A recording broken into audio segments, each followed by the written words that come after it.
I am a soldier, sir, and must take my orders from the ministry in power. Those orders are explicit. I must not open this port to any trade whatsoever until the tea has been paid for to the last shilling.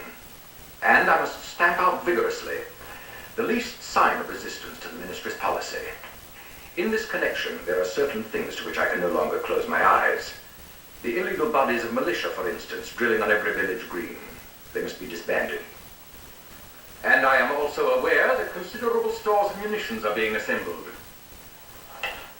They must be surrendered at once. That is why I sent for you. I'm sorry, General, but that I do not have the power to do. Why not? Because free men will never consent to give up the means of defending their liberties. Let your foe draw nigh till the white of his eye come in close range with your piece. But hold fire still till the red veins there are as clear as the white, then release. Flint gives spark, powder gives bark, and your ball flies true to its mark. Your foe goes down, one eye less to the ground, and one grenadier deceased. So show to the empire, to London and fame, how justice smiles awful when free men take aim. Noah, the British are coming. Oh, no.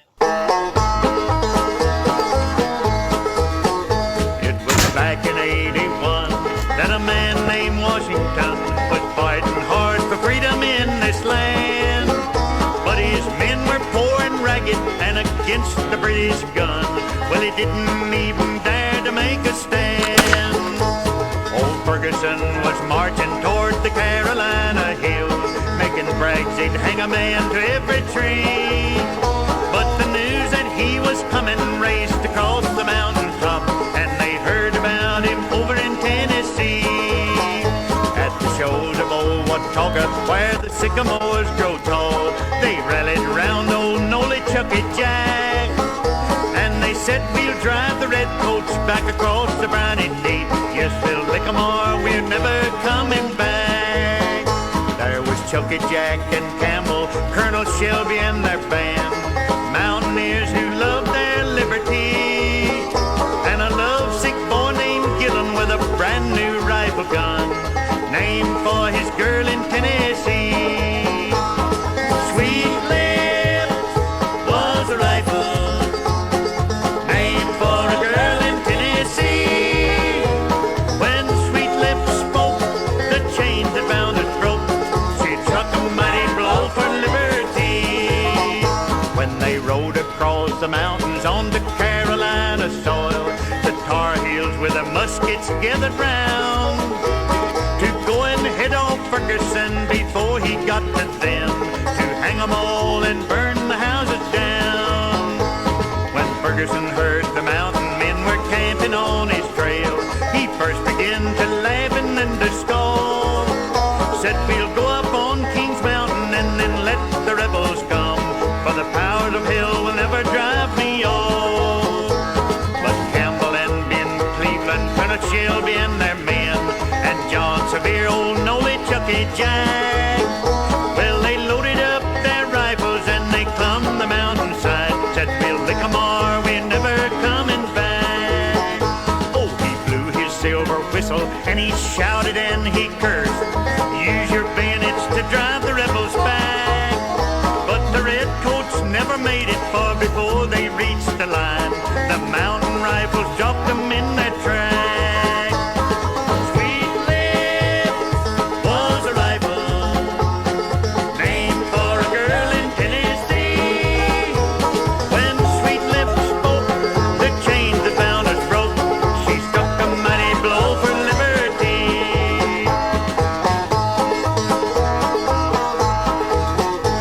Old Ferguson was dashing up and down the battlefield,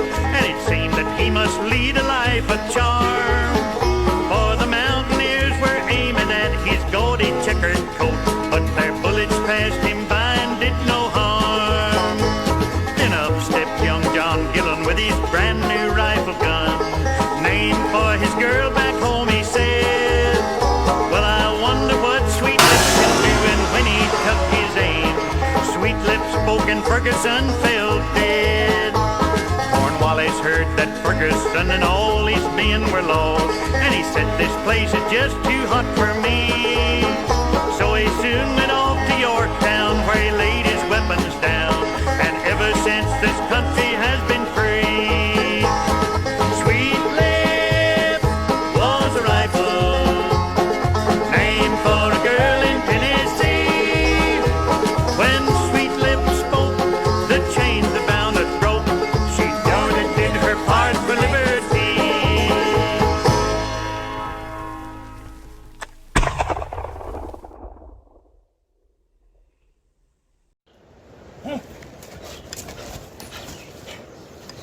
It's too hot to be chasing redcoats today.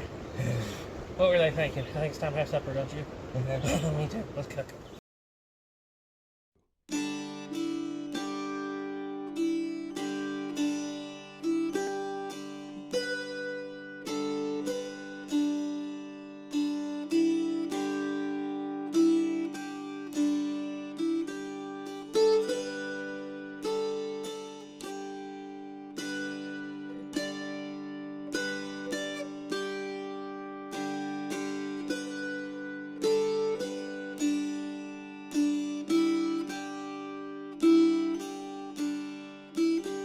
Ethan is going to show us the proper way to start a fire. I have the power of magic.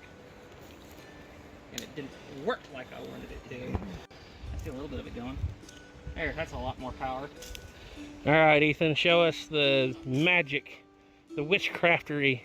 Is this the, what'd you call this? This is whenever the neighboring tribes don't know what gunpowder is, and you say, I have the power. And it does that. Absolutely nothing, not near as impressive as you think.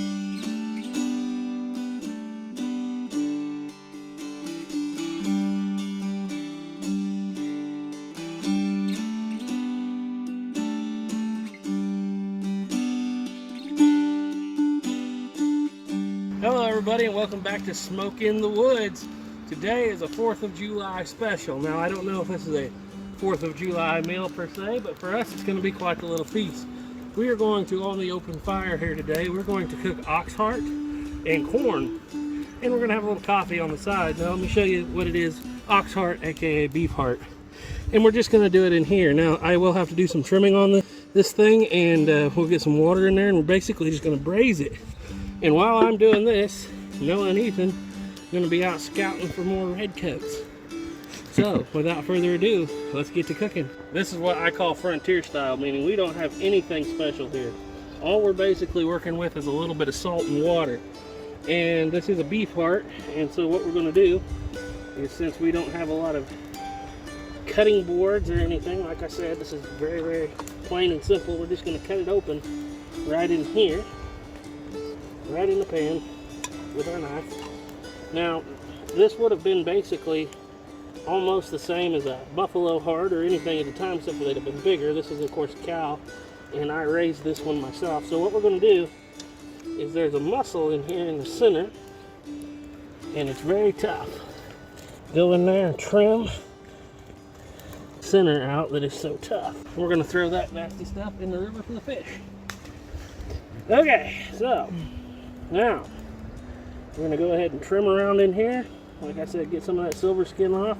This is a very gamey piece of meat, and so what I've done is I've actually soaked it in water overnight just to get a little bit of that blood taste out of it. And then we're going to take our one thing that's not too historically accurate here, salt dispenser, because when you're doing frontier, the one thing you probably are going to have is a little bit of salt.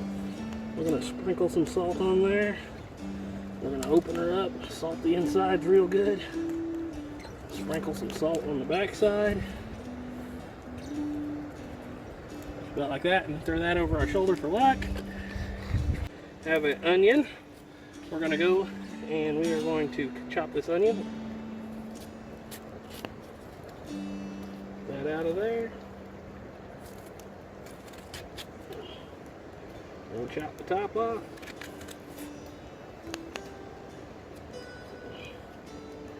Alright, we're just going to open her up and lay that onion in there with it. Now we're going to add some not river water. I wish it was, but this river is obviously not clean enough to use the water out of. There's a reason it's called the medicine river. It's full of medicine, yes. I'm going to get a little water, stick it in this thing, and we'll get it on to a braise.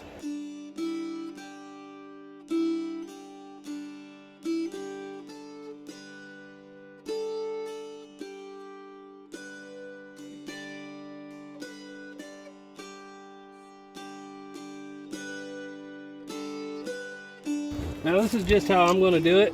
I've ate a lot of beef heart. My grandpa really loved this stuff, but I've never tried it in the Dutch oven. Beef heart is, or ox heart, whatever you want to call it, is a very lean cut of meat and can be very tough. Think about it like a round steak or something like that. So either you're going to fry it and tenderize it and then fry it, or you're going to boil it till it's tender. Since this is what I called before a frontier style, like we like to do out here, where everything's simple as can be, we are going to boil it because that would have been the preferred method of doing it back then, the simplest method. So without further ado, get the lid on this bad boy, and we'll get her hung on the fire. I'm going to shoot 150 grains of 4F out of this Bombay pipe bomb. Oh. Just because I feel like it. Oh. Oh, crap, not the original. Do We were what? talking about the original for a second. I was like, you Oh, are? no. Did you come over here with that Jean-Claude, what's his name, to train troops? Yeah. Wee.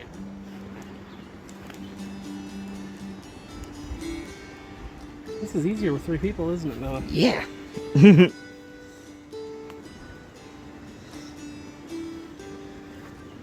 that should be good. Not that crazy. Just by adjusting the stick legs. There we go.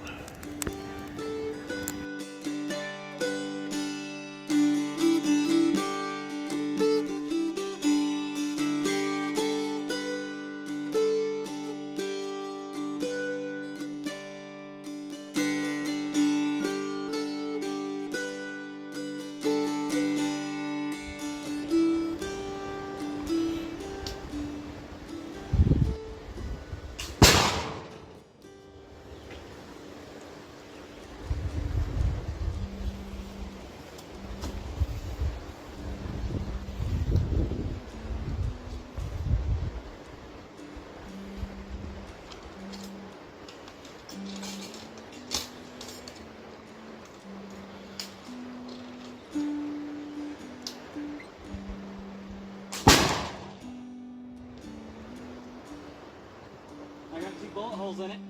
We've been cooking away for about 20 minutes now, and I got the got some coffee down there beside it in a little blue pot. I haven't really got it broiling on there yet because it'll be later. We'll be here till after dark today, maybe even later. Ethan's out there right now hunting redcoats. Every now and then I hear a shot and about jump out of my skin.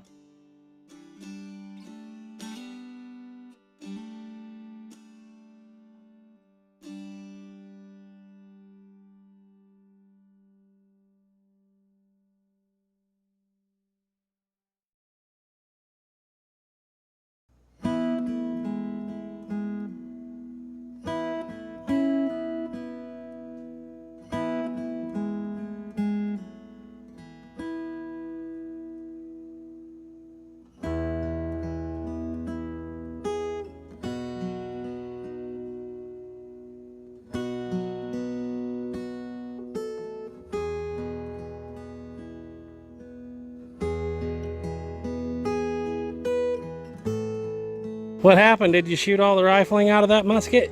No, she got a little bit. She's getting a little warm. We're switching out. Oh, Remember, what? it's always faster to switch to your other musket than it is to reload. Must be lots of redcoats out there. They're everywhere, man. Thicker than fleas on a dog. We're Hang fire incoming. Not too bad. We've been going for roughly 45 minutes here, give or take. I'm gonna try to get under here and crack her open and see if we got a boil. Oh yeah. That, my friends, is what we're looking for. Okay, so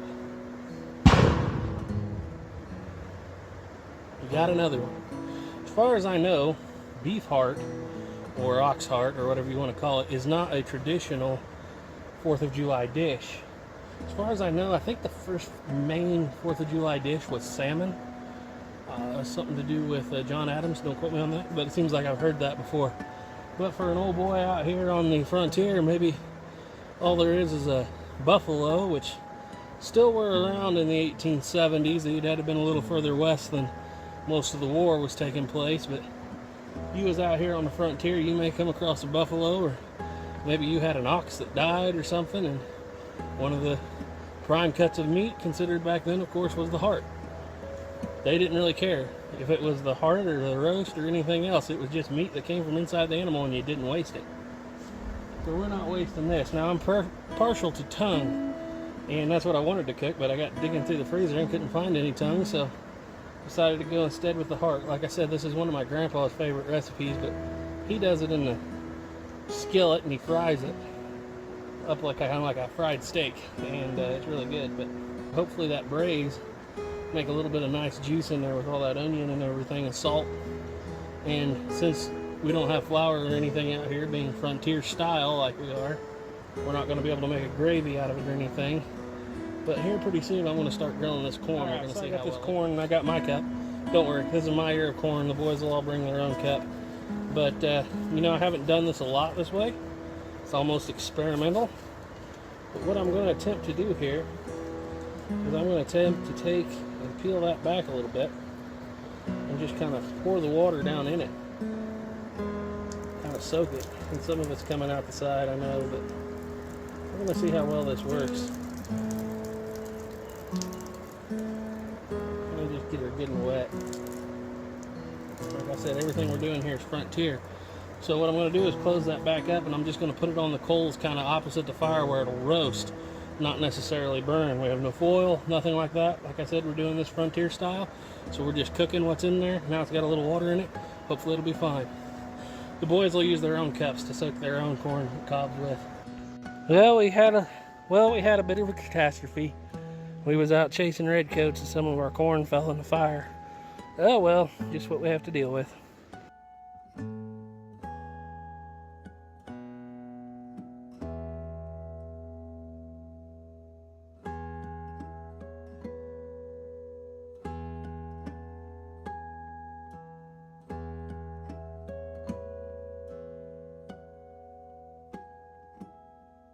Are you running to something or from something?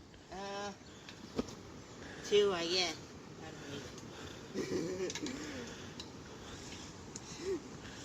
Well, I hope the message is still alive when you get there. I get some of the reinforcements. Well, in that case, you better hurry and reinforce.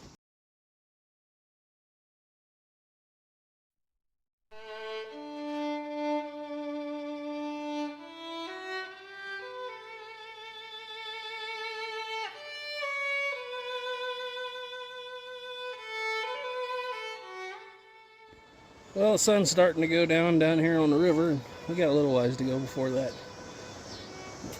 meat is completely done. I imagine another 15 minutes or so, but I thought I'd take this time to talk, and I know that there's been a lot of videos, and this is the last time I'm even going to discuss it, about my sister that passed away. Now, some of you have sent a lot of kind and encouraging words, and I appreciate that. And this is just one of those times, you know, I think about her. She was my older sister, and just a little older than me. She learned how to read when she was 4. You know, I was 2 or 3, and she would read me books. And she started out with being just a 5-year-old reading Janet Oak books, and then the Walks the Fire series. If you guys, any of you know what that is, mostly girl books. Then she started reading Thunder and His Moccasins, Wrath of Coyote, and she would sit out here. You know, we'd sit out in the yard or out under a tree, and she'd read that to me. And we'd be little kids, and we'd be playing. And the front porch was always the Alamo, and the treehouse that we built was a stockade from Treasure Island. Those were the kind of things she enjoyed. Those kind of historical books really got me into it. She really tied into my great-great-great-grandma, who was full-blooded Cherokee, believe it or not. I don't claim that. Of course, it doesn't look like it at all. But that's the heritage that she tied into, and she really did enjoy that Native American history. And I just remember being a little kid, and she would read me a book, and I believe the book was about Christopher Columbus, and the word wigwam came up, and I said, "What is a wigwam?" And she said, I don't know, but that was a word, code word for us for funny for a long time was wigwam. Until we finally figured out exactly what a wigwam was. That's just the kind of thing she enjoyed. And she enjoyed nature and being out and walking in the trees and walking down on the river, taking river walks and all kinds of stuff. And I do appreciate all of you guys who have kept her up when you commented and whatnot. You kept a good spirit, and we're getting through it, moving through it like we planned on doing. And I'm not going to mention it anymore. We're not going to sit around and dwell on the subject. We're just going to keep going forward because we know that she's in a whole lot better place right now. So without further ado, I think I'm going to get over here and check this meat one more time.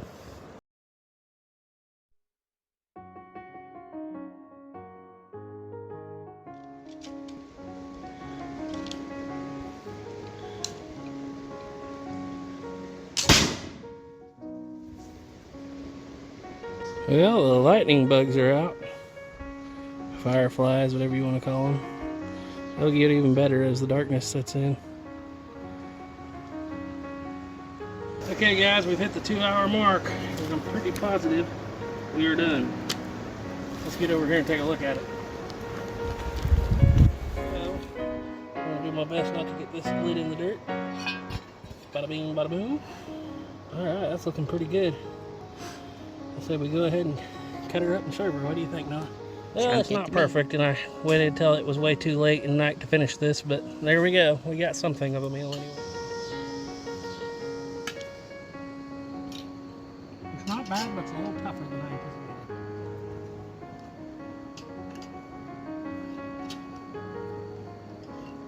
But it's the corn. You good? Mm-hmm. Here, Mr. Beaver, Beaver, Beaver. The brave lad. Swimming right up to us, ain't he? Looks like a giant capybara. Well, Hippopotamus. go out there and have a family so we can have some beavers to trap around here. So what are my thoughts on Mr. Smoke in the Woods' beef heart? Alright, pretty good. Nice and tender. Add a little salt on there. As John Townsend would say, interesting flavor. Well, thank you guys for watching. We'll see you on the next one. Bye. Bye.